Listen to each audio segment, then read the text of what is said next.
கடவுள் நமக்கு எதுக்கு இதை கொடுத்திருக்காங்கன்னா சுயமா சிந்திக்கணுங்கிறதுக்காக.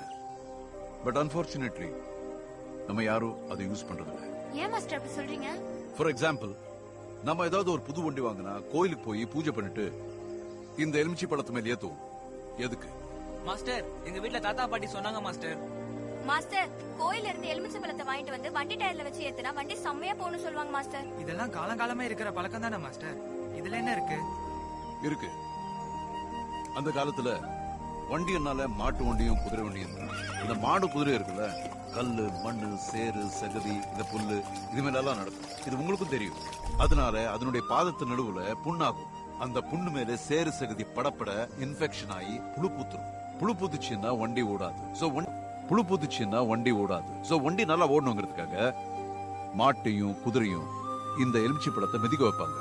இந்த பழத்துல இருக்கிற சிட்ரிக் ஆசிட் அந்த புண்ணுல இருக்கிற பாக்டீரியாவை கொன்னுடும்.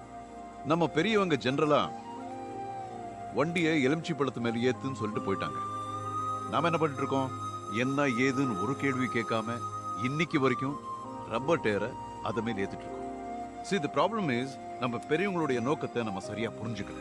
அண்ட் நம்மள கொஸ்டினுக்கு ஆன்சர் எழுதியே பழகிட்டோம். கொஸ்டினுக்கு ஆன்சர் எழுதுனா மார்க்ஸ் கிடைக்கும். அதே கொஸ்டின் நீ கேட்டா அறிவு வளரும்.